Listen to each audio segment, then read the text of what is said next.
श्रीगुरुभ्यो नमः। हरिः ओम। श्रीमहागणाधिपतये नमः। श्रीमहासरस्वत्यै नमः। श्रीगुरुभ्यो नमः। हरिः ओम। यत्कर्ता जगतां भर्ता संहर्ता महसां निधिः प्रणमामि तमादित्यं बहिరంతస్తమోపహం। జ్యోతిష్యం చెప్పాలి అంటే జ్యోతిష్యం ఎవరి వల్ల జరుగుతుంది అనేది తెలియాలి. యఃకర్త, కర్త అనేవాడు ఎవడు? జగతాం భర్త, జగతిని మొత్తాన్ని భరించేవాడు భర్త, జగతిని మొత్తాన్ని పోషిస్తున్నాడు. యఃకర్త జగతాం భర్త, సంహర్త అందరినీ సంరక్షించేవాడు సంహర్త, మహసాం నిధి ప్రపంచం మొత్తానికి అవసరమైనవన్నీ కూడా ఇచ్చి దాచి మనం గనక ఒక నెలకో సంవత్సరానికో బియ్యము పప్పు ఉప్పు చింతపండు అన్నిట్లా చేకూర్చి పెట్టుకుంటామో ఈ ప్రపంచమందు ఉన్నటువంటి జీవరాశులు 84 లక్షల జీవరాశులు ఉన్నాయి. వీటన్నిటికీ తగిన ఆహారాన్ని ఇచ్చేటువంటి వాడు యఃకర్త జగతాం భర్త సంహర్త మహసాం నిధి, నిధి లాంటి వాడు. ప్రణమామి తమాదిత్యం, నమస్కారం చేస్తున్నా నేను ఈ జ్యోతిష్యం చెప్పడానికి నాకు ఆ వాక్కునివ్వమని ఆయన్ని ప్రార్థించి ఇప్పుడు 2025వ సంవత్సరం మే నెల 11వ రాశి కుంభరాశి ఫలితాలు చెప్పుకుందాం. ఈ కుంభరాశికి ద్వితీయాన్ని శనిచ్చాడు. ఈ కుంభరాశి వాళ్ళకి అనారోగ్యాల సమస్యలు బాగా కనబడుతూ ఉన్నాయి. అనారోగ్యాల నుంచి బయటపడాలి.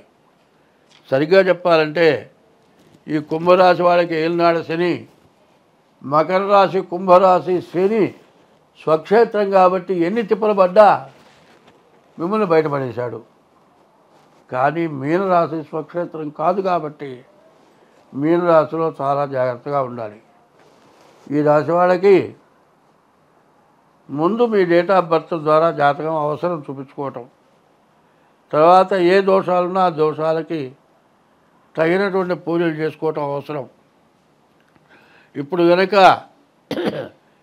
జాగ్రత్తగా మీ దోషాలు పోగటానికి ఏదైనా తల పరిహారాలు చేసుకుంటే ఉద్యోగం చేసేవాళ్ళకి ఉద్యోగంలో ప్రమోషన్కి పోవాల్సిన వాళ్ళు ప్రమోషన్కి పోగలుగుతారు.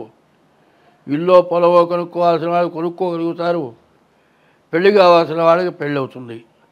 అయితే సరైన ఉద్యోగం రావాలన్నా, సరైనటువంటి ఆస్తి రావాలన్నా, సరి అయిన భార్య రావాలన్నా, కొన్న ఇల్లు కానీ, చేసే ఉద్యోగం కానీ, వచ్చే భార్య కానీ మీకు ఉపయోగపడాలి అంటే ముందు మీ జాతకం చూపించుకోండి, జాతక పరిహారాలు చేసుకోండి. సరైన భార్య రాకపోయినా బాధే, సరైన ఉద్యోగం లేకపోయినా బాధే, సరైన ఇల్లు లేకపోయినా బాధే. ఇందులో ఏ తేడా వచ్చినా జీవితం మొత్తం నరకమే. కాబట్టి ఇటువంటి బాధ నుంచి మీరు బయటపడాలి అంటే అర్జెంటుగా మీరు వెంటనే మీ జాతకం చూపించుకోండి. తర్వాత ప్రతిరోజు కూడా శివాలయంలో శివుడికి నవగ్రహాలకి ప్రదక్షిణ చేయండి. తర్వాత బియ్యపు రవ్వ పంచదార కూడా కలిపి మట్టి నేలల్లో పుట్టల దగ్గర వేయండి.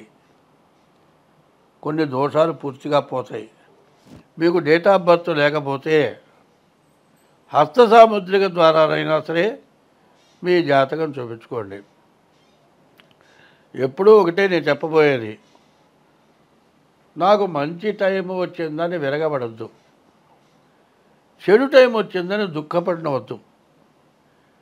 ప్రతి మానవుడికి కూడా కష్టం అనేది రావటం సహజం.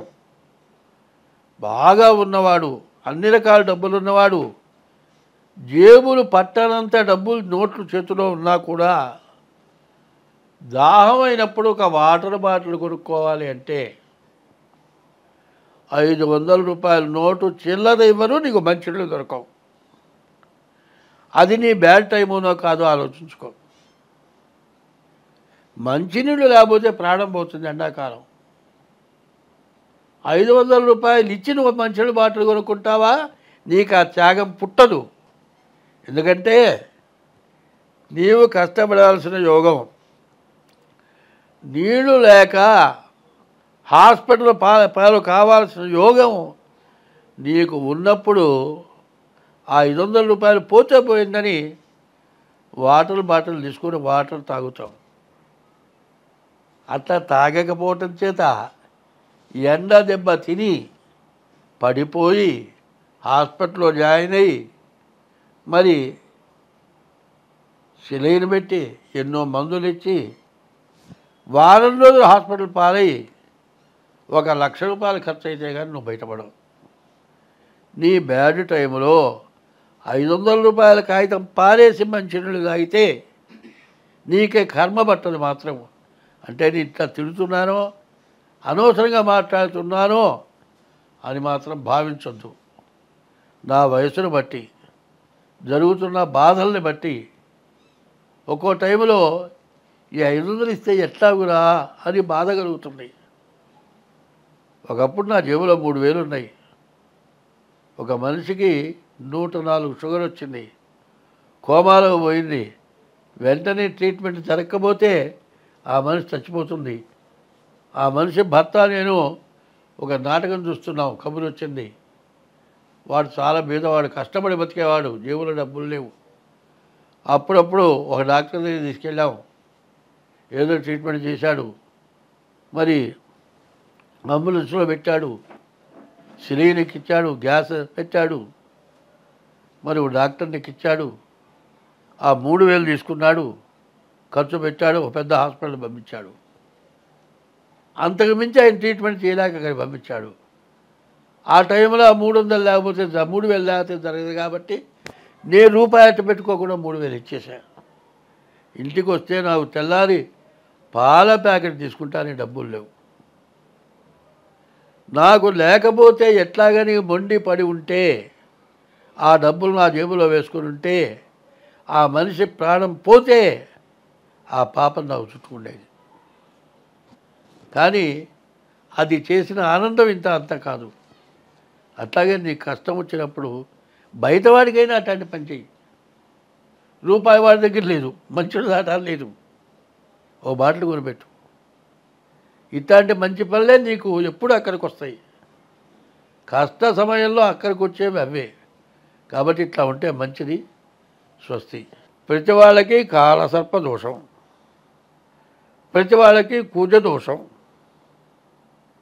ఇది దేనికి వస్తుంది? జాతకం చూడగానే నీకు కాలసర్పదోషం. ఎందుకు వచ్చిందయా? పావును చంపితే వచ్చింది కాలసర్పదోషం. ఎవరిని చంపినా కాలసర్పదోషం రావట్లే, పావును చంపితే కాలసర్పదోషం ఉంది. మరి ఇట్లాంటివి చేయటం వల్ల పావుని చంపితే 7 జన్మాలు 7 14 జన్మాలు కాలసర్పదోషం వస్తుంది.